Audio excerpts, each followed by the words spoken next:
आंकड़ों की साख जनगणना के बुनियादी सवाल।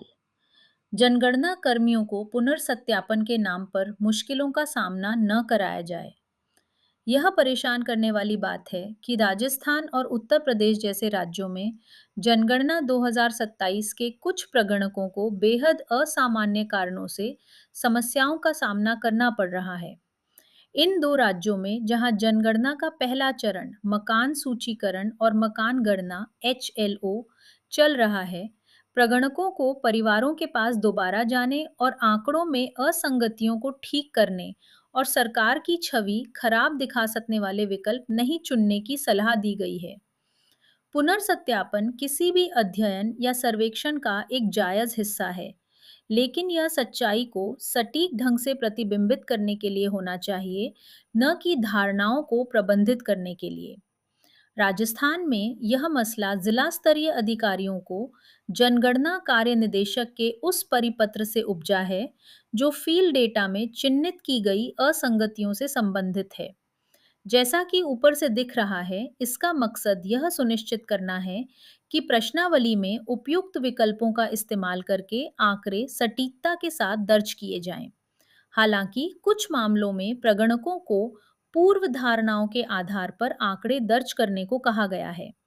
मसलन, अगर किसी परिवार के पास शौचालय नहीं है, तो प्रगणक को यह देखने को कहा गया है कि क्या नजदीक में शौचालय उपलब्ध है, जिसके आधार पर प्रविष्टि को खुले में शौच से बदलकर शौचालय तक पहुंच किया जा सकता है। उत्तर प्रदेश में संदेश से ऐसा लगता है कि तथ्यों को जस का तस न पेश किया जाए, जिससे एक बेहद अहम और संवेदनशील कवायद के लिए आंकड़ों की सत्यता और विश्वसनीयता के बारे में चिंता खड़ी हो रही है। खुले में शौच के खिलाफ देश में लंबे समय से चल रहे अभियान जैसे कार्यक्रम कितने कारगर साबित हुए हैं, यह प्रकरण इसे सामने लाता है। कई राज्यों ने ठोस प्रगति की है, लेकिन यह निष्कर्ष निकालना कि समस्या खत्म हो गई है, हकीकत से मुंह मोड़ना होगा।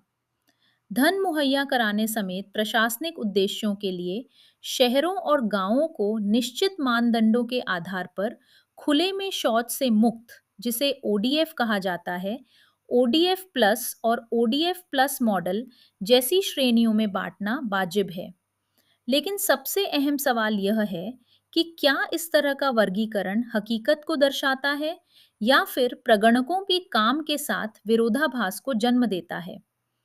यह सुनिश्चित करना नीति निर्माताओं की जिम्मेदारी है कि जनगणना के आंकड़े सटीक और भरोसेमंद हों।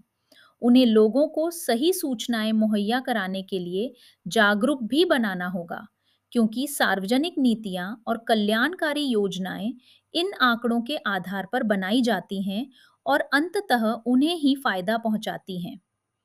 अधिकारियों को प्रगणकों द्वारा सामना की जा रही जायज कठिनाइयों को स्वीकार करना चाहिए और उनका समाधान निकालना चाहिए। चूंकि जनगणना के महत्व को दोहराने की शायद ही कोई जरूरत है, केंद्र सरकार को दक्ष और समयबद्ध काम सुनिश्चित करने के लिए प्रगणकों के भत्ते बढ़ाने में काफी उदार होना चाहिए। उसे न केवल इसमें पूरे देश के लिए लगभग 11,718 करोड़ रुपए के प्रति, बल्कि लक्षित और समावेशी नीति निर्माण जैसे उद्देश्यों के लिए भरोसेमंद आंकड़े सार्वजनिक रूप से उपलब्ध कराने की जरूरत के प्रति भी सचेत रहना चाहिए। सरकार को यह साफ संदेश भेजना चाहिए कि पुनर्सत्यापन की आड़ में आंकड़ों की साफ सफाई बिल्कुल न की जाए।